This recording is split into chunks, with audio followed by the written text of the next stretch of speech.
The Ministry of Timelines bears no official responsibility for the content of this research. A Level 4 alert is advised for field agents deployed to this timeline. The existence of a duplicate extrachronal sol system, along with other noted factors, suggests a temporal incursion and must be investigated further.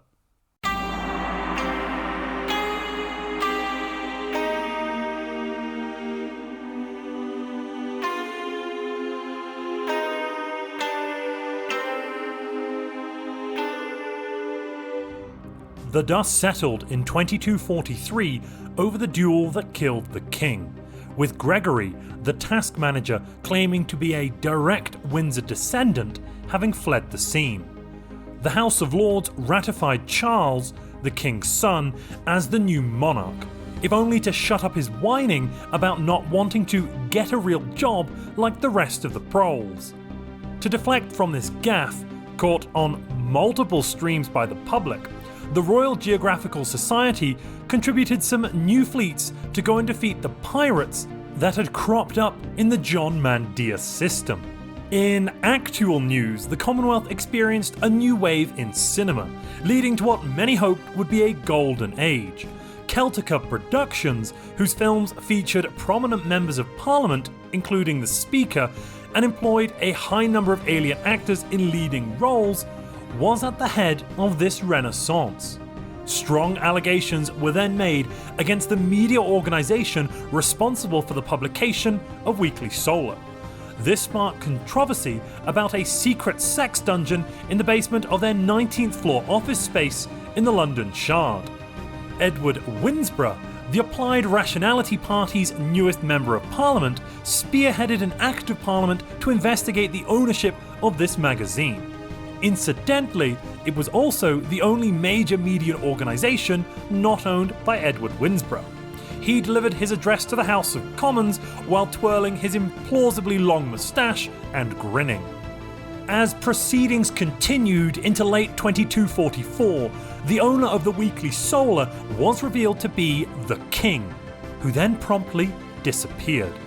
Only after a number of weeks had passed was it revealed that the king had been arrested on the charge of high treason.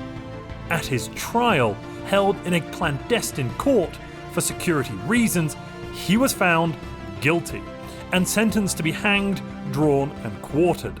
Luckily for the king, this dreadful punishment was only known by its pithy title, and he was actually hanged first to death, making the drawing and quartering rather less painful. Further details emerged in a press conference held outside Parliament, where the king's now decapitated head sat on a spike.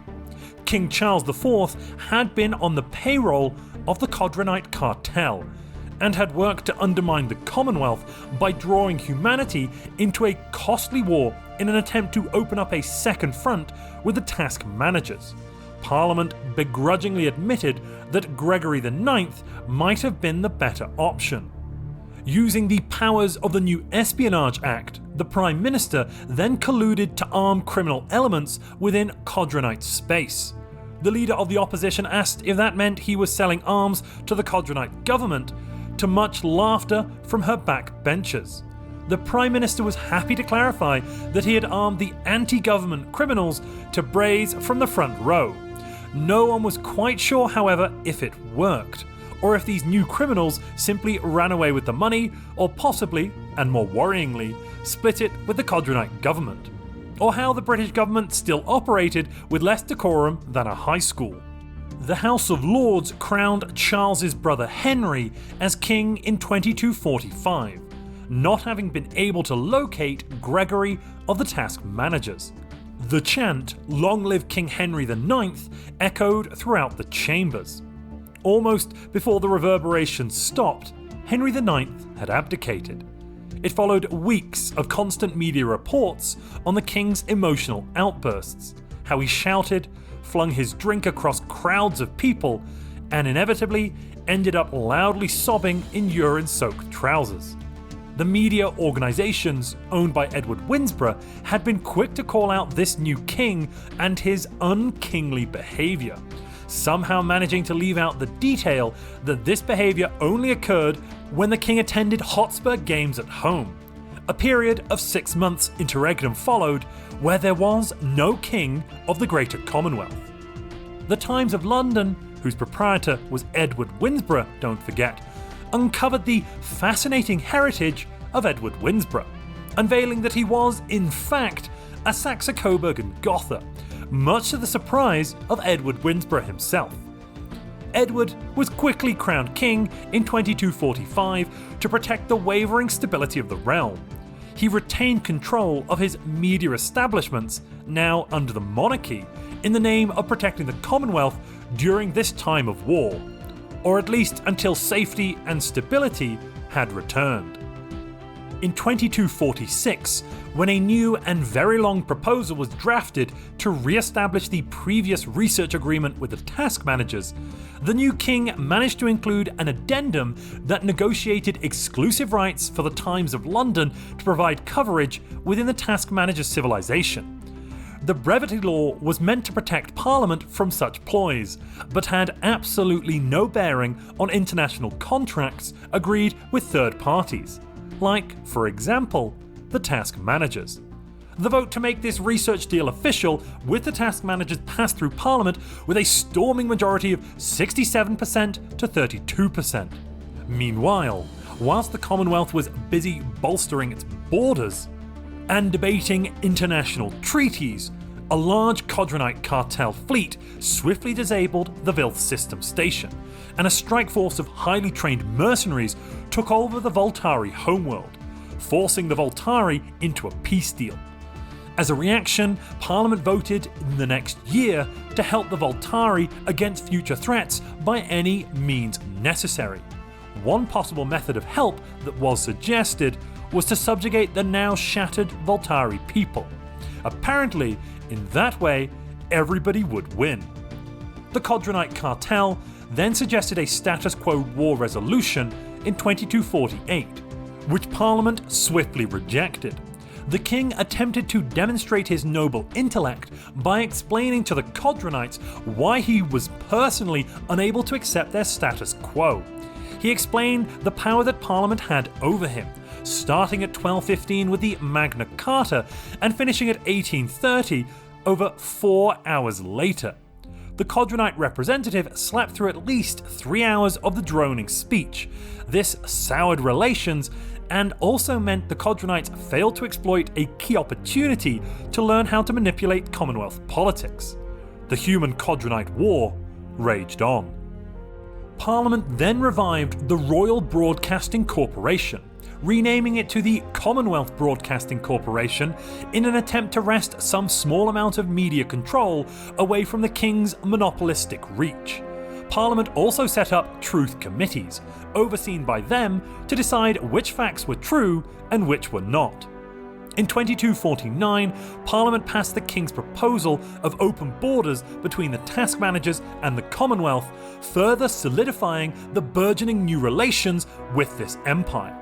A minor addendum gained the Weekly Solar magazine exclusive rights within the task manager's sphere of influence. If you hadn't been paying attention, both the Weekly Solar and Times of London were owned by King Edward IX. Mid-2249 saw the Battle of Wegmore. On jumping into the system and witnessing not only a great fleet, but a bastion that rivaled the power of that in the Echovira system, every crew member aboard the fleet fell silent. The jump had been a great blunder. The admirals of the two fleets, however, were too proud to admit anything of the sort and withdraw. Instead, they engaged. It was the second time such an engagement had been so utterly lost within the Wegmore system. The media at least managed to control news about the loss, with those who died said to have perished in a freak asteroid storm. In an attempt to free the Voltari people, the planetary armies of Earth made their way towards the Voltari homeworld in 2250. They were forced to retreat when they were ambushed by the same Syndicate fleet that had repelled the human fleet at Wegmore. As a consequence, the Voltari people suffered yet more under the rule of these criminals. Commonwealth manufacturing crawled to a halt as the nation started to run out of consumer goods used for leisure and civilian industry. No Edwin Lightyear toys for little Timmy this year. Famines then stretched across the Commonwealth in 2251, as more and more of the economic output of the nation was lost to the war effort. Parliament found itself utterly deadlocked the next year in 2252, failing to find common ground on the specifics of a peace deal with the Codronite cartel. They were, however, happy to agree to ignore all the people starving and, more seriously, running out of basic items like Jeff pads. To resolve the issue, emergency powers were given to the king to extend his end the war. The resolution passed 57% to 43%. Within a fortnight, a white peace agreement was made with the Codronite cartel, ending the war between the two nations. The benevolent king returned his own emergency powers shortly after the cartel's branch offices were removed, although he remained quiet about what media rights had been negotiated. The peace talks had been followed by almost every citizen of the Commonwealth, as they had nothing better to do besides starve. After a decade-long war and the desecration of the Voltari people at the hands of the cartel, humanity offered a helping hand against any future aggression. The deal the humans drafted was somewhat debilitating in itself, taking a 45% tax of all resources, but the Voltari were in no position to negotiate better terms, as the only remaining Voltari worlds were now colonies, which had been heavily reliant on the trade and industry of their homeworld in order to support them. A homeworld now occupied and owned by the nefarious cartel. They signed the agreement, bringing them into the human sphere of influence. In 2254, after years of negotiation, Parliament voted to form a federation, a research cooperative, with the task managers on their border.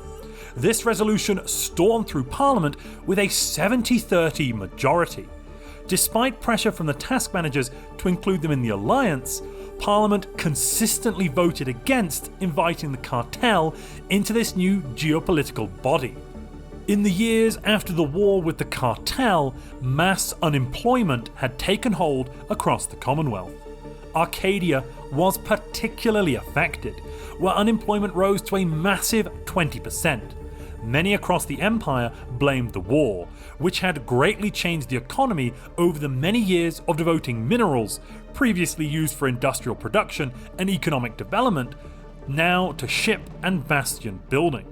Thankfully, the economy was prospering from the new alliance and taxes collected from the Voltari people. This returned economic investment to pre-war levels, and there was hope that unemployment would be crushed within a few swift years. The House of Commons agreed to amend the ARP law, which until now had forced a priority of AI and AWE research, followed by military research, to now look at economic research instead in 2261. Up to this point, the government had been hamstrung and forced to ignore any beneficial economic technologies. The Church of the Greater Commonwealth, or CGS, took control in 2262, after a vote of no confidence passed within the Parliament. The old Prime Minister was forced out of office. In a stunning landslide victory in the following election, the new Prime Minister, Brother Tinkerbell of the CGS, was installed. Government documents made clear that this was definitely not the same person wearing a mustache, pointing out that mustaches are not normally worn.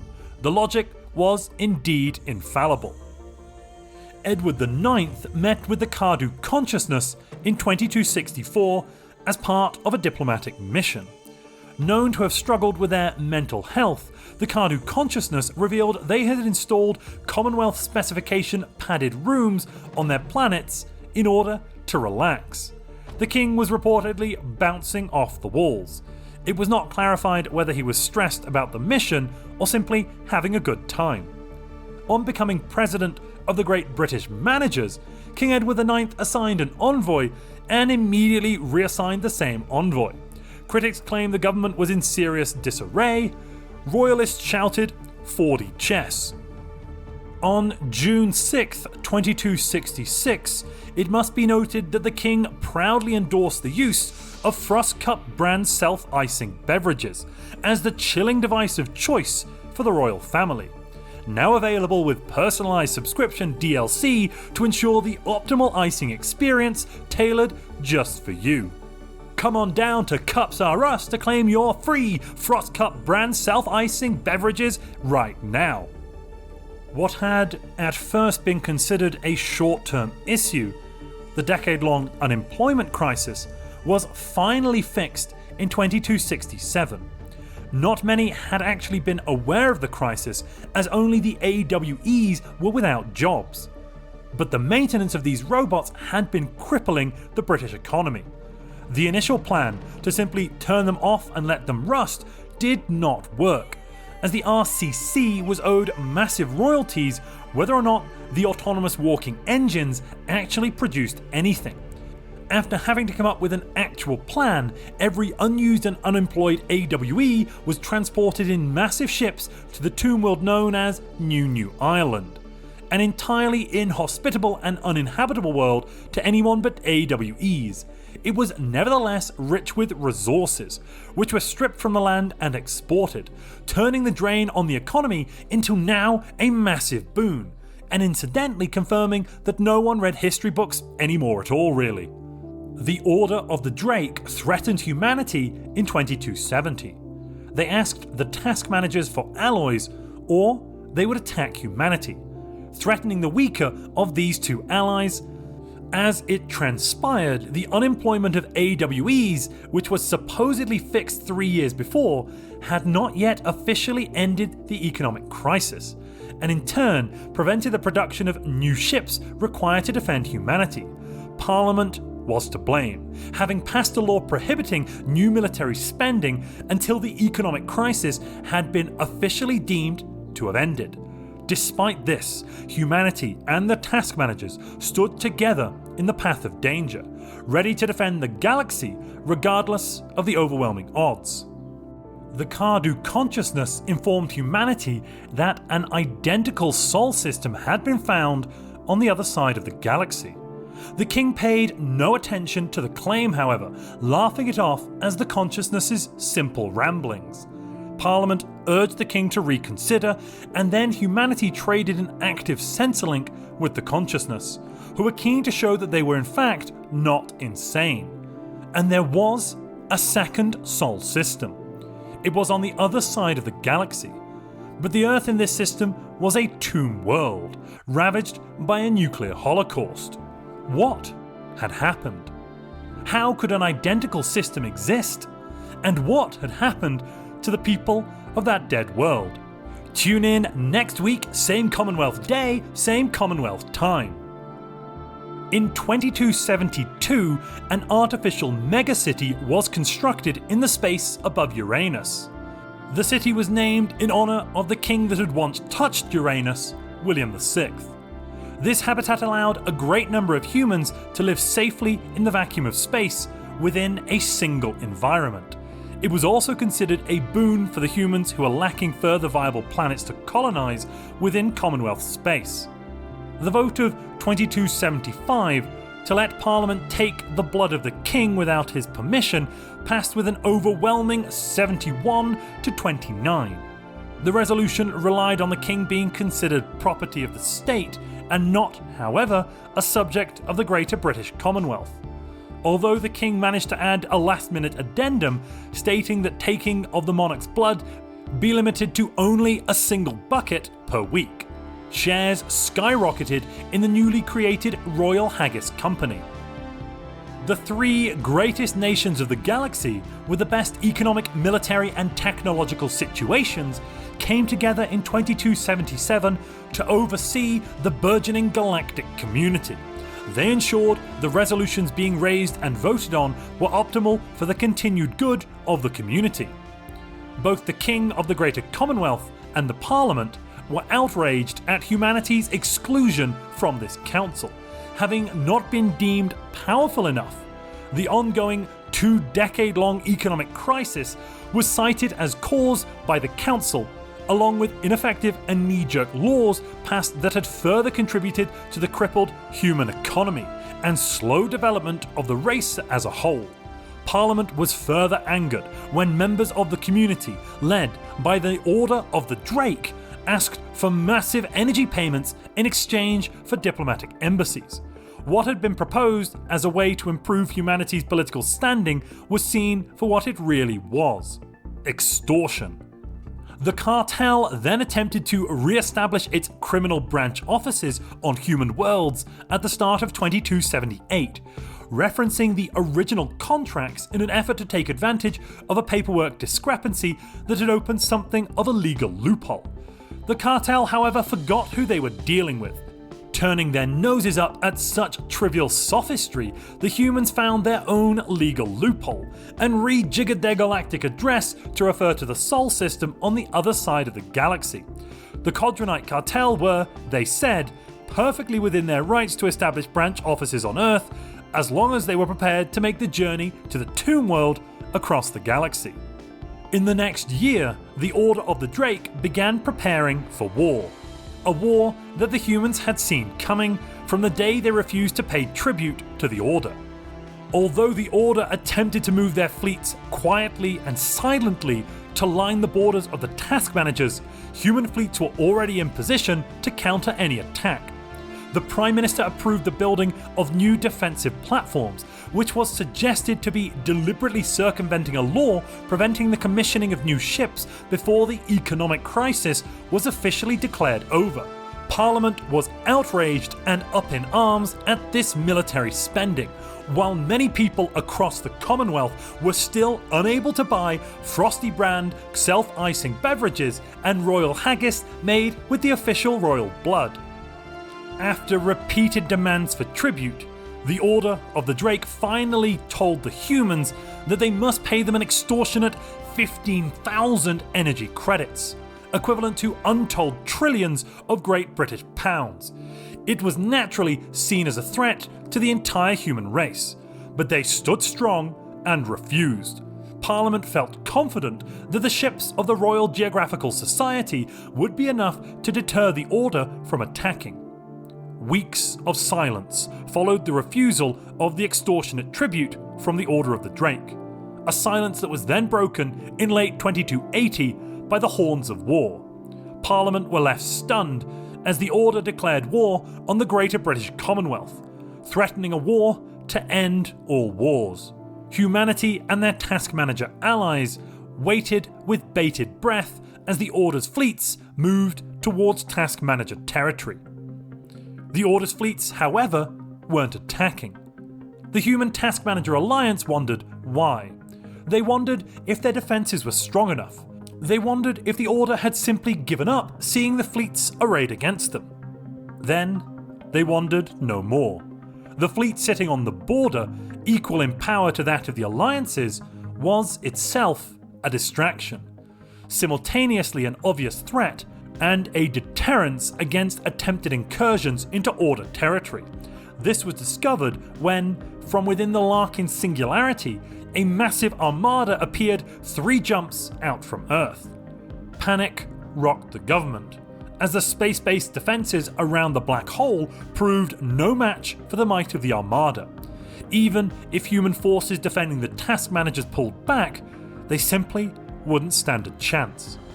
Having made quick work of the Alpha Centauri defense stations, the Order's armada then entered the orbit of Arcadia, raiding the entire system, destroying everything they encountered. Mass panic spread across the first human colony. With the war effort clearly failing and the economy plunged further into crisis, another vote of no confidence in the Prime Minister passed.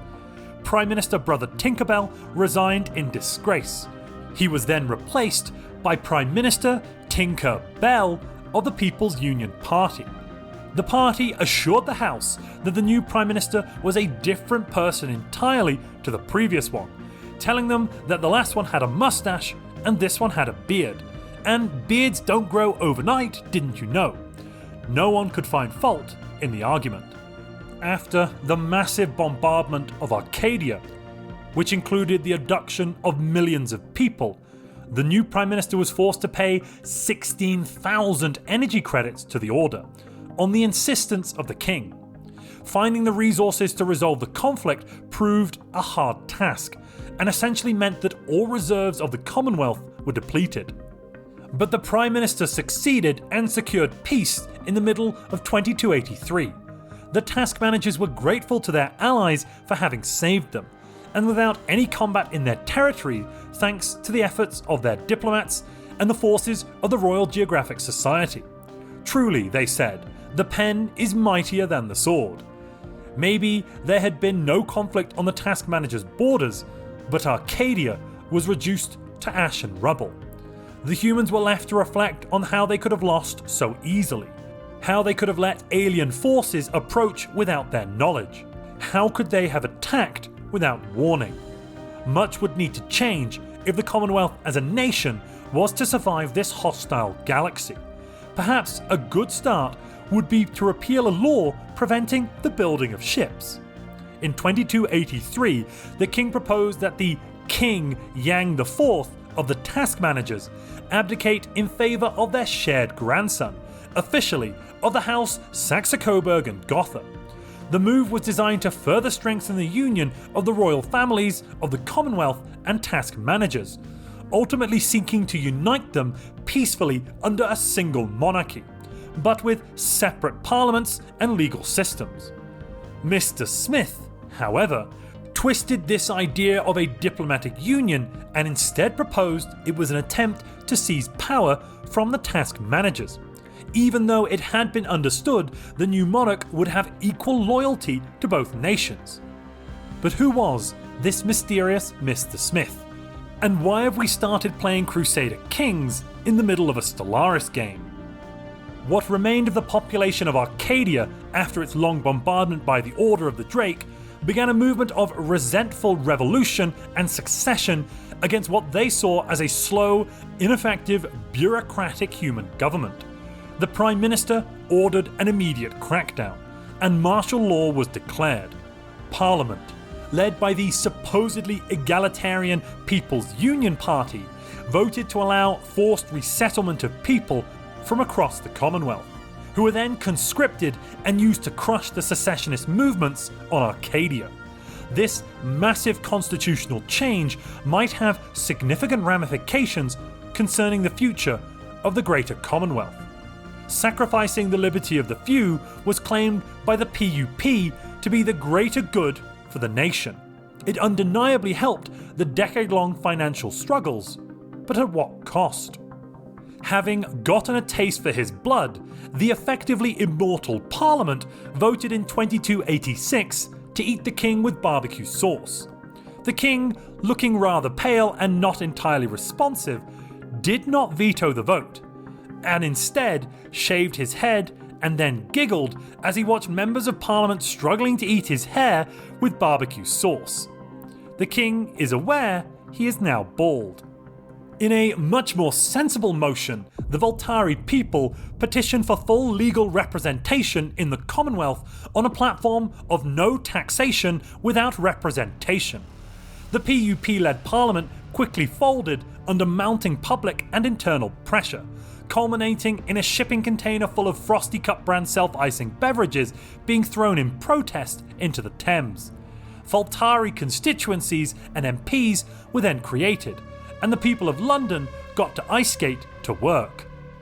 The Commonwealth embarked on the first New Deal, a massive economic restructuring that led to the biggest increase in productivity since the first engine revolution.